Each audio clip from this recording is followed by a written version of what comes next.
सृष्टि के आदि काल में जब त्रिलोक का संचालन सुव्यवस्थित चल रहा था, तभी कश्यप ऋषि और दिति के गर्भ से जन्मे हिरण्याक्ष नामक असुर ने कठोर तपस्या कर ब्रह्मा से ऐसा वरदान प्राप्त किया कि कोई देव, दानव या मनुष्य उसे युद्ध में पराजित न कर सके।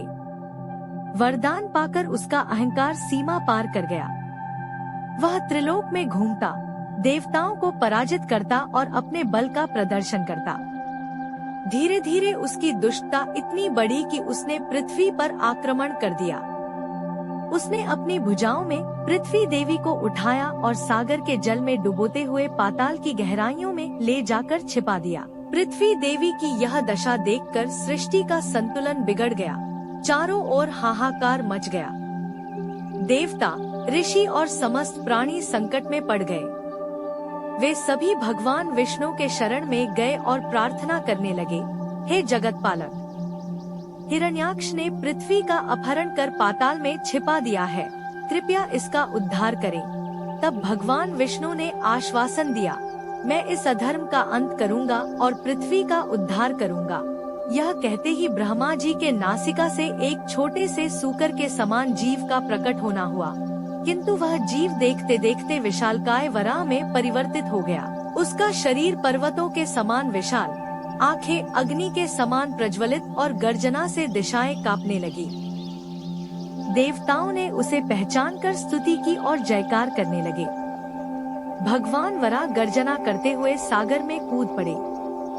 प्रचंड लहरों को चीरते हुए वे पाताल की गहराइयों तक पहुँचे। वहाँ हिरण्याक्ष पृथ्वी को कैद किए बैठा था। उसने भगवान वराह को देखकर उपहास किया और युद्ध के लिए ललकारा। तब दोनों में भयंकर संग्राम प्रारंभ हुआ। असुर अपनी पूरी शक्ति से प्रहार करता, परंतु वराह के सामने उसका हर वार व्यर्थ जाता।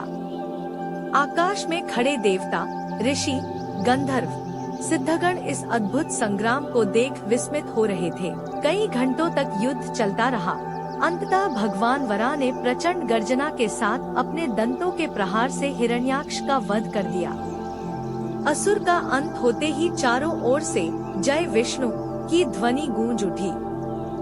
भगवान वराह ने फिर अपने दंतों पर पृथ्वी देवी को उठाया, अत्यंत स्नेह और सावधानी के साथ उन्हें पाताल से निकालकर जल के ऊपर लाए और आकाश के मार्ग से गुजरते हुए पृथ्वी को उसके स्थान पर स्थापित कर दिया। देवताओं ने उनके समक्ष नतमस्तक होकर स्तुति की। आकाश पुष्पवृष्टि से भर गया।